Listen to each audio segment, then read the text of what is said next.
राह सुन्नत गिरवा बाकी तर्क कून कामयाबी अंदरी दाबे सुकून कामयाबी अंदरी दाबे सुकून। নবীজির আদর্শ যখন গ্রহণ করব দুনিয়াতে সফল কাম, আখিরাতে নবীজি ঘোষণা দিলেন, নবীজি জানায় দিলেন ওই ব্যক্তিটা জান্নাতের মধ্যে প্রবেশ করবে। আমার নবীর এই শানের ব্যাপারে, নবীর আদর্শের ব্যাপারে আল্লাহ পাক রব্বুল আলামিন কোরআনের মধ্যে বলেন ওয়া মা আতাকুমুর রাসূলু ফাখুযুহু। আমার নবী তোমাদের কাছে যেই সকল নিয়ম বা যেই সকল আদর্শ, যে সকল শরীয়ত নিয়ে এসেছেন এই সব কিছু তোমরা গ্রহণ করো। আর ওয়া মা নাহাকুম আনহু ফান্তাহু। আর আমার নবী যেই সকল বিষয় থেকে নিষেধ করেছেন তোমাদেরকে ওই সকল বিষয় থেকে তোমরা বেঁচে থাকো। কার নির্দেশনা? চিল্লায় বলেন কার নির্দেশ? আল্লাহর নির্দেশ। চিল্লায় বলেন কার নির্দেশ? আল্লাহ তাআলা যেহেতু বলেছেন নবীর আদর্শ গ্রহণ করার জন্য, নবীজির নির্দেশনা গ্রহণ করার জন্য, এজন্য আমি আপনি প্রস্তুত আছি তো নবীজির সুন্নাত, নবীজির আদর্শ গ্রহণ করার জন্য? বলেন প্রস্তুত আছেন কিনা? দুই হাত উঁচু করে দেখান। আল্লাহ আমাদের সবাইকে নবীর আদর্শ গ্রহণ করার জন্য কবুল করেন। সবাই বলেন আমিন। ও ভাইরা আমার, আপনাদেরকে যেহেতু আমার পরে আলোচক চলে এসেছেন, সব একটা সংক্ষিপ্ত হাদিস বলি। নবীজির আদর্শ গ্রহণ করতে গিয়া অনেক ভাই চিন্তা করে শুধু আমি দাঁড়িয়ে রাখবো এতটুকুতেই কি নবীজির আদর্শ? আরো তো অনেক আদর্শ আছে, সবগুলা গ্রহণ করতেই হবে, আর যদি না পারি তাহলে করারই দরকার নাই। না না, এরকম করা যাবে না। ছোট্ট করে সংক্ষিপ্ত করে হাদিসটা শোনায় দেই। আল্লাহর নবীর কাছে তিনজনের একজন জামাত, একটা দল, প্রতিনিধি দল নবীজির দরবারে এসেছিলেন। এসে নবী আম্মাজান আয়েশা সিদ্দিকার দরবারে এসেছিলেন। আম্মাজান আয়েশা সিদ্দিকা রাদিয়াল্লাহু তাআলা আনহা জিজ্ঞাসা করেছিলেন, ও আম্মাজান আপনি বলেন তো নবীজির আমল কিরকম আমল ছিল? যখন নবীজির আমলের কথা জানায় দেওয়া হয়েছিল ওই তিনজন চিন্তা করলেন এত কম আমল, ওনাদের কাছে মনে হয়েছে কিছু কম আমল, তো ওনারা এটা মনে মনে চিন্তা করে আবার চিন্তা করলেন এই নবী তো এই কম আমল হলে কি হলো, নবীর মর্যাদা কোথায় আর আমাদের মর্যাদা কোথায়? নবীজির আল্লাহ পাক রব্বুল আলামিন সামনের এবং পিছনের সমস্ত গুনাহ মাফ করে দিয়েছেন। সুবহানাল্লাহ। আমার নবীর আল্লাহ পাক রব্বুল আলামিন সামনের পিছনের গুনাহ মাফ করে দিয়েছেন। আমাদের সমাজের মধ্যে এরকম দল আছে না নাই? নাম ধারণ করেছে ইসলামী, কিন্তু তাদের মূল নেতা, তাদের মূল হুদা, তাদের মূল যে মৌলবী, ওই মৌলবী বলে আমাদের নবী সহ অন্যান্য যত নবী আছেন জীবনের মধ্যে কম বেশি হলেও ত্রুটি করেছেন। বলেন না নাউযুবিল্লাহ। মুসলমান কোন ব্যক্তি যদি এই কথা বিশ্বাস করে, কোন ব্যক্তি যদি এই কথা মানে, তাহলে তার ঈমান থাকবে না। ঠিক কি না? নবীর যদি নবী আলাইহিস সালামের ব্যাপারে যদি কেউ ধারণা করে যে নবীজিরা মাসুম নয়, নবীজিরা বেগুনাহ নয়, নবীজিরা জীবনে কিছু না কিছু অপরাধ করেছেন, এইরকম যারা আকীদা পোষণ করবে তাদের ঈমান থাকবে? চিল্লায় বলেন তাদের ঈমান থাকবে না। পক্ষান্তরে সাহাবায়ে কেরামদেরকেও সত্যের মাপকাঠি মানতে হবে।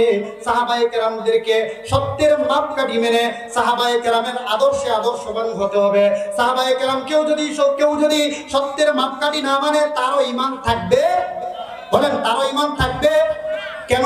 আল্লাহ বলেছেন, কোরআন শরীফ বের করবেন সূরাতুল বাকারা যে সূরা, যে পৃষ্ঠাটা উল্টাইবেন, উল্টানোর পরেই 2 নাম্বার পৃষ্ঠার মধ্যে দেখবেন আল্লাহ তাআলা বলেছেন ওয়া ইযা কিলা লাহুম আমিনু কামা আমানান নাস। আল্লাহ তাআলা বলেন আমি ওই তাদেরকে যখন বলি তোমরা ঈমান আনয়ন করো ওই মানুষগুলোর মতো। এই মানুষগুলো কারা? সমস্ত মুফাসসিরিন একমত, ঐক্যমত হয়ে সমস্ত মুফাসসিরিন বলেছেন ওই মানুষ হলেন সাহাবায়ে কেরাম। সাহাবায়ে কেরামের মতো ঈমান আনার কথা আল্লাহ তাআলা কোরআনের মধ্যে বলেন।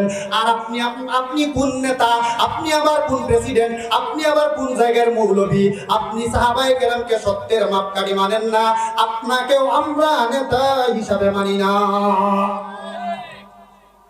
সাহাবায়ে কেরামকে সত্যের মাপকাঠি মানতেই হবে। যে হাদিসটা বলছিলাম, সময় যেহেতু স্বল্প শেষ হয়ে গিয়েছে, হাদিসটার মধ্যে নবীজি বলেন এরপরে ওই 3 ব্যক্তি চিন্তা করলেন নবীজির তো গুনাহ আগের পিছের সব গুনাহ মাফ, তো আমাদের তো আমল নবীজির বরাবর করা সম্ভব না, তাহলে কি করা?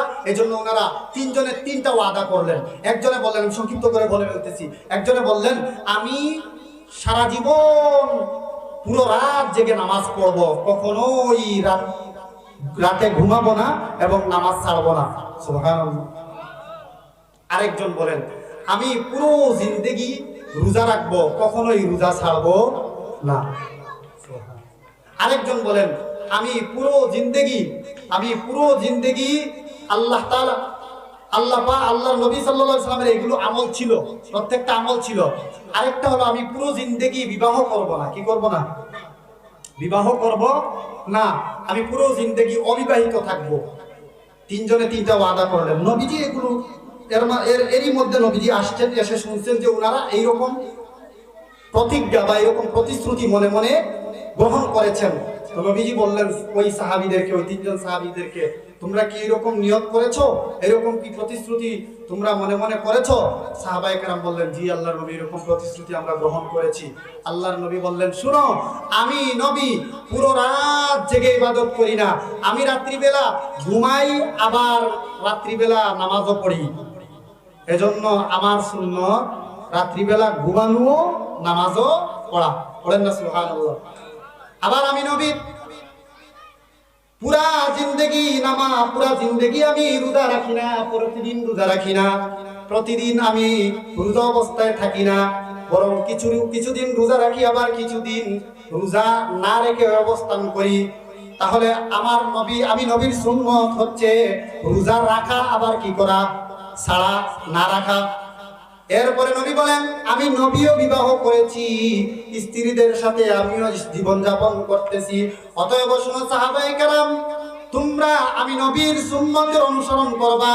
ফামান রাগিবা আন সুন্নতি ফালাইসা মিন্নি। নবী বলেন, যেই ব্যক্তিটা আমি নবীর সুন্নতের বিরুদ্ধে চলবে, আমি নবীর সুন্নতের বিরুদ্ধে যাবে, সেই ব্যক্তিটা আমার অন্তর্ভুক্ত নয়। ঠিক কিনা?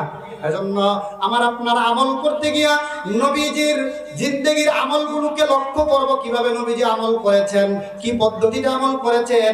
এমন সুফি সাহেব হওয়ার প্রয়োজন নাই যে পুরো জিন্দেগি নামাজ পড়লাম, পুরো জিন্দেগি নামাজের মধ্যেই খালি খাবার দাবার নাই, খালি সারাদিন নামাজ পড়তে থাকলাম না, পুরো রাত জেগে নামাজ পড়তে থাকলাম, ঘুমানো নাই না, এটা নবীর সুন্নত না।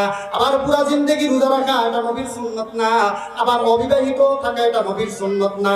এজন্য আমার আপনার নবীর সুন্নত গ্রহণ করতে হলে, নবীর সুন্নত জীবনের মধ্যে আনতে হলে, নবীজির এই আদর্শবান এই মাদ্রাসাগুলোতে নিজে আসতে হবে, সন্তানকে পাঠাইতে হবে। ঠিক কিনা?